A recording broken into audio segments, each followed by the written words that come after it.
Hey guys, welcome into another episode of 410 Sports Talk. I'm James Haskell along with my co-host Glenn Martin. Today we're going to talk about something that I think is gaining a lot of traction and got me really excited, and I'm sure Glenn, same to you. It's just the gathering of Ravens players, the Ravens flock, if you will, flocking down to southern Florida to play catch with Lamar Jackson in the park. So we're going to talk about a couple things here, but this is a really awesome event and awesome proceeding that is happening, and that's like I said, building a lot of momentum. So recently, the former MVP Lamar Jackson has been seen training with, of course, other quarterbacks, Trace McSorley and Tyler Huntley. But I want to give you the list, Glenn, of some other players that are coming through as well that are working out with him and playing catch and throwing the football with him and building that synergy with as well, like J.K. Dobbins, Justice Hill, Marquise Brown, of course, Miles Boykin, James Prochet, Willie Snead, Jaleel Scott, Antoine Wesley, and Charles Scarf. There have been some other names that have been floated around that were down there as well, like Duvernay, but those weren't confirmed. So I want to get your take on this. I think it's really exciting. I think that maybe our wide receiver core is being slept on if the pieces come together. But what's your take on these guys coming down to Florida and wanting to work out with Lamar so bad? Well, it kind of reminds me of back when Joe was here, because it seemed like every offseason we were kind of talking about whether Joe would organize some sort of a workout, because we were constantly seeing change in the wide receiver room. It's been a position that has been more often than not stocked by free agency rather than the draft. So we found ourselves in that position a lot where we're going, is Joe going to organize a workout where, this new guy and that new guy can meet up with him and start to gain some chemistry? And maybe once during the late end of his career, he may have done that, but he never really did that early on. So it's really cool to see not only Lamar Jackson do it early on, but he's doing it coming off of an MVP season, a historic season.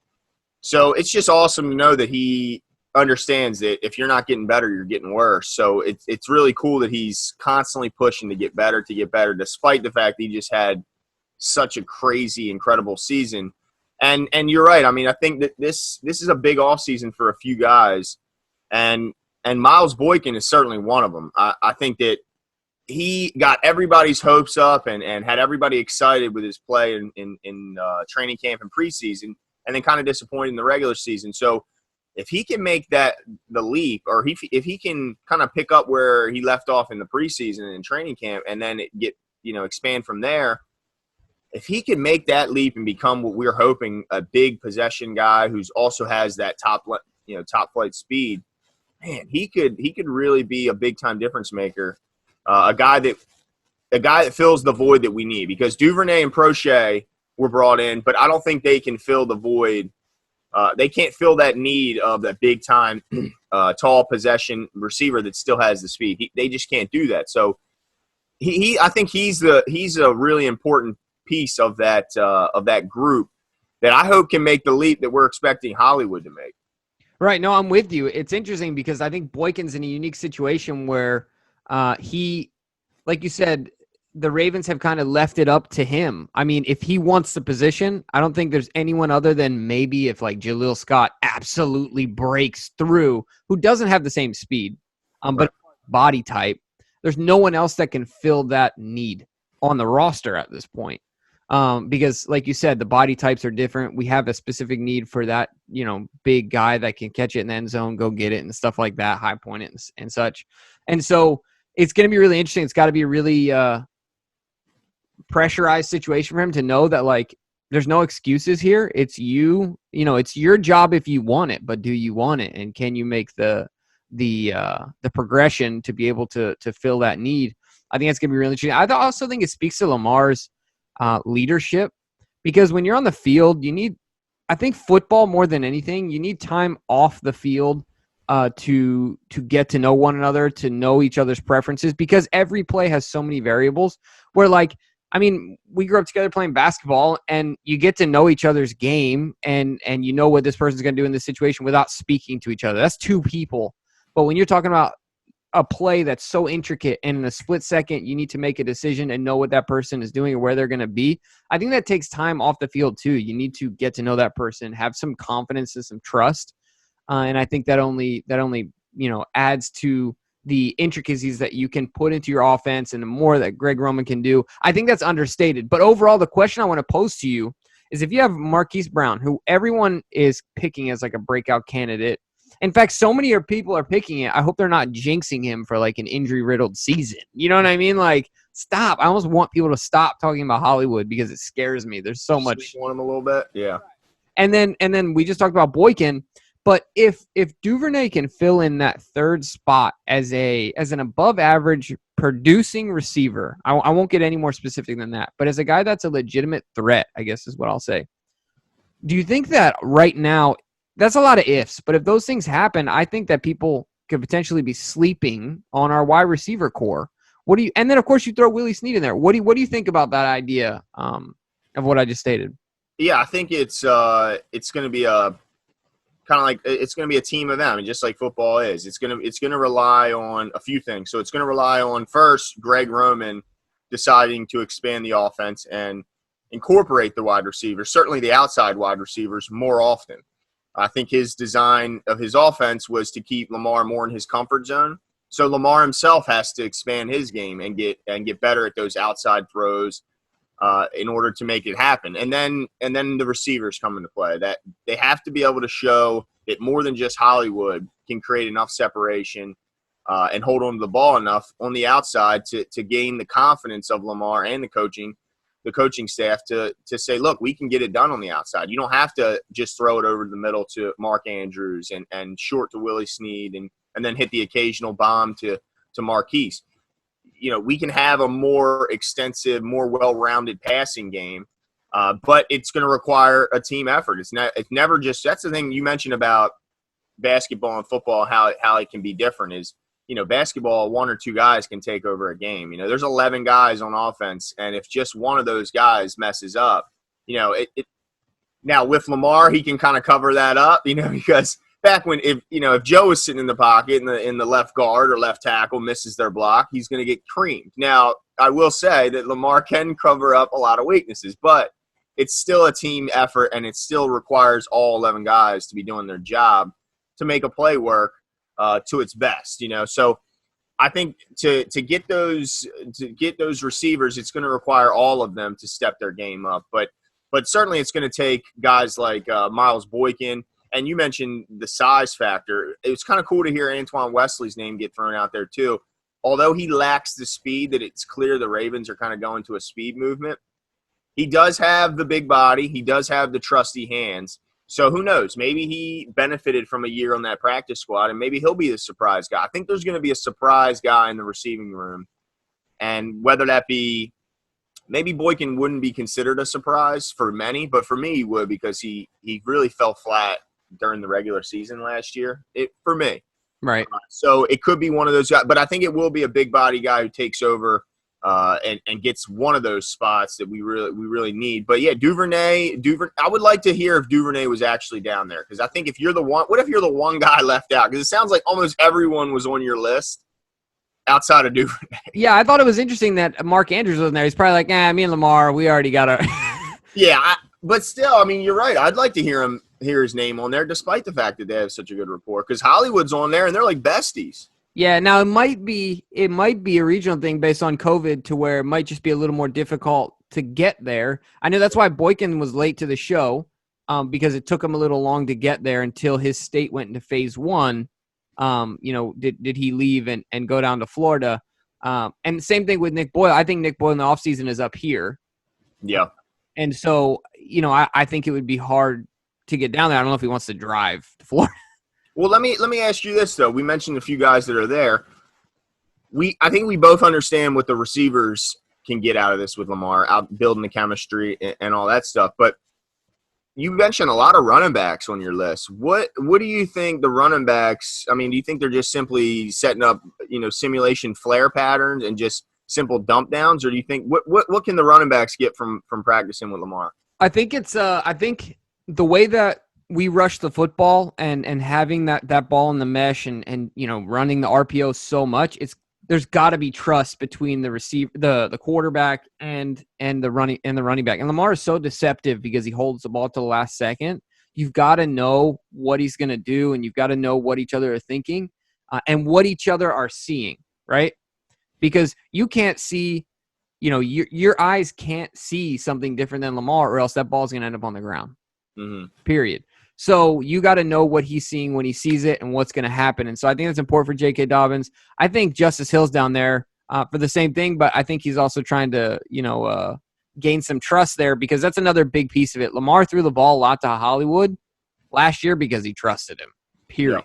Like sometimes it was almost so blatant that he was trying to get the ball to Hollywood in comparison to other guys that you were like, geez, whiz. It was like when Brady said the same thing about Julian Edelman and in the playoffs last year, and their dying moments. Julian Edelman's double covered and other guys, Mohamed Sanu's wide open. He's not throwing the ball to Mohamed Sanu.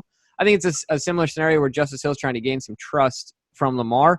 But I think with more than anything, it's about that RPO. It's about that mesh. It's about working it and getting it as deceptive as possible as a unit. Yeah, and I think you mentioned Trace was there as well. Trace and Tyler. And Huntley. Mm-hmm. So, yeah, I mean, that can help because they could be running that with the running backs while Lamar's throwing patterns. I mean, they can, work them in different ways. So that's really cool. But another name you mentioned that was down there was Charles Scarf. So do you think that he's angling for that third tight end spot that he sees is open? Yeah, he's got to be, right? This, especially as an undrafted guy. If I'm not mistaken, he was undrafted. No. I'm pretty sure he was. And as an undrafted guy, he's got to know that this is his opportunity to have, he has a shoe-in for that third spot to display what he can do and then hopefully make a big step towards getting a decent contract, not this year, not the end of this year, but towards displaying his value in the league in general. Whether because when you're at that position, when you're in that situation where you're undrafted, you don't have a ton of security, you're like we've talked about before, you're putting good tape on the field for other teams too. Yeah. Well, maybe the Jaguars want to throw money at you and you go down and, with a ton of guaranteed money and you retire, right? Whatever it is. But, yeah, I mean, I think that he is definitely angling for that, and I think he's going to be really, really hungry. Everyone is pegging the Oregon kid, the Oregon tight end that broke Breland? What's his name? Breland, I think it is? Yeah. But, look, you can't discount a guy that's been working in an NFL program for a year. That is a huge advantage. I mean, yes, especially in our offense. Right. So what do you think? I think that job is up for grabs, obviously. I mean, the third tight end is a position I think it's a no-brainer that we will keep a third tight end. Mm-hmm. So, yeah, I mean, Scarf's got to be looking at that as his job right now in the clubhouse. I mean, he certainly has the edge being in this offense for a year, an offense that asks a lot of its tight ends. So, and I think that he's got to look at also the competition with Breland. He's coming off a major injury. He's never been known for his blocking. He's been more known as an H-back, receiving tight end. So, I think the guy that is going to make the team is going to have to be required to do what Hurst did. He's going to have to do both. He's going to have to block and he's going to have to be able to catch the ball. So if you can't show you can do both, you're not going to make the team. So if Scarf can go down there and show Lamar and show the rest of the quarterbacks and the receivers that, look, I can go out and catch the ball. I can run routes. I can be sure-handed. Then he gets to the coach, he gets up here to Baltimore and he starts, with the coaching staff and he shows him he can block. I think he's going to make the team and he'll end up gobbling up that third spot. So that's interesting. When you read his name, that kind of jumped off the page to me because we're in need. Look, he had 40 catches last year, did Hurst. Right. Got to replace those 40 grabs from somewhere. So people can say that, we're going to move more to we're going to spread the ball to the wide receivers more. So maybe the catches will go there, but we're still going to, you still want to dominate the middle of the field. And the best way to do that is with really dynamic tight ends. So I think that we're still going to utilize the tight end a lot. And there's about 40 grabs out there that got to get replaced. Yeah, and I'll tell you what, the last thing I'll say is this. I think it's really cool that they're doing this because sometimes, I mean, just like all of us in our jobs, when you're off, you don't want to do your job. You're off, right? But with sports, it's got to be different. And I felt like, once again, no knock on Joe, best quarterback we've ever had in the Ravens franchise, as of right now, right? He brought us a Super Bowl, et cetera, et cetera. But I felt like, with good reason, I mean, when he was off, he was off.